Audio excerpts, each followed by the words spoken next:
Bonjour, aujourd'hui je vous parle de Classwork Zoom pour Google Classroom. C'est une extension du navigateur Chrome que l'on peut ajouter pour faire le suivi des travaux de nos élèves, des annotations, etc.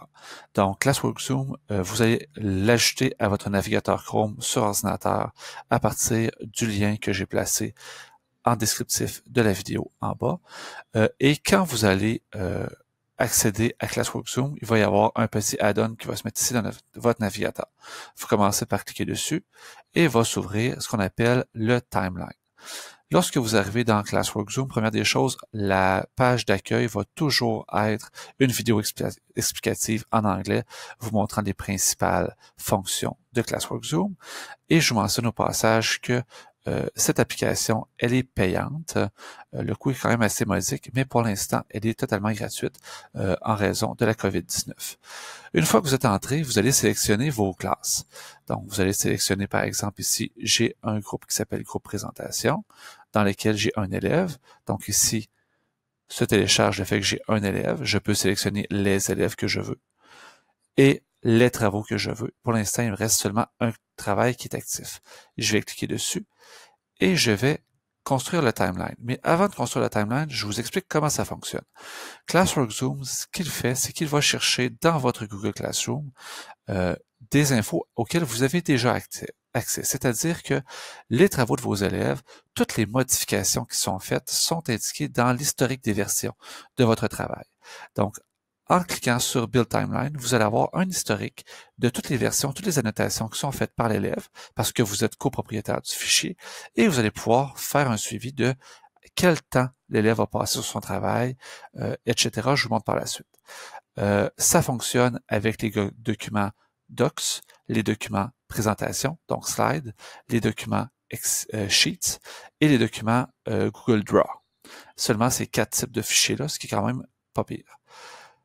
Donc, on clique sur Build a Timeline. C'est sûr que si vous avez plusieurs travaux, plusieurs élèves, ça va être un petit peu plus long de construire le timeline. Ici, j'ai seulement un élève, ça n'a pas été très long. Et on a ici un historique. La première des choses que vous avez à savoir, c'est que dès le départ, le travail, il va être centré sur la dernière modification faite par un élève de votre groupe. Ici, comme j'ai seulement un élève à l'intérieur du groupe, c'est assez facile d'aller voir. Donc, une modification faite ici à 19h45. Et si je vais cliquer sur la gauche ici, je vais pouvoir accéder aux autres modifications qui ont été faites. Donc, par exemple, si je clique ici, on voit ici ce petit triangle-là indique quand est-ce que le travail a été donné. Je vais voir ici, je vois qu'il y a 31 secondes qui ont été travaillées sur le travail vers 18h02. Il y a ensuite eu vers 18h13 un autre bloc de travail qui a été fait. Et finalement, à 19h45. En cliquant sur mon travail, ce que je vais voir, c'est que je vais accéder au travail de l'élève pour aller voir ce qu'il a fait. Et si je retourne ici à gauche, qu'est-ce que je peux voir? Bien, je peux voir, première des choses, ici, le nombre de personnes qui sont impliquées à l'intérieur de mon document. Ici, j'ai fait un petit test, j'ai partagé ce document-là, qui était attitré à un élève fictif qui est ma collègue Diane Nadeau, avec un autre élève, donc Stéphanie Bourrivage a participé à la création du document. Donc, on voit ici les deux timelines des deux élèves qui ont édité mon travail. Ensuite, si je regarde en mettant ma souris sur le nom de l'élève, je vois qu'il a eu 1h46 entre la première et la dernière édition. Et il y a eu 0 jours à 5 minutes et plus de travail qui ont été faits. Donc, j'ai un petit historique du travail. Si je clique sur les deux petits bonhommes ici, je vais voir le pourcentage des touches qui ont été entrées, donc le pourcentage des caractères qui ont été entrés par chacun des participants. Donc, on voit ici que Diane a fait 21,1% des entrées de touches et que Stéphanie a fait 78,9% des touches.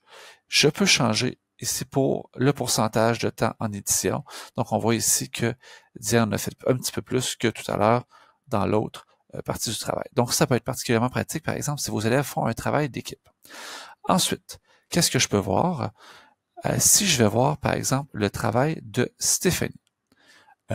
Ici, en jaune, on voit, et là, je peux zoomer un peu pour voir plus précisément. Donc, ici, on voit que 72 caractères, touches qui ont été entrées en très petit laps de temps et qu'à à 86%, c'est certain qu'il y a eu du copier-coller. Donc, qu'est-ce qu'il y a eu comme copier-coller? Eh bien, c'est une adresse de Wikipédia. Donc, si vos élèves font du plagiat, c'est facile de voir du copier-coller avec Classworkzone. Ça ne veut pas dire qu'il y a eu du plagiat, mais ça peut vous donner des indices. Parce que lorsque les élèves font du copier-coller, c'est assez rare qu'ils vont retaper le texte au complet, bien entendu. Donc, Classworkzone, c'est vraiment un outil super pour faire un suivi très efficace du travail de vos élèves.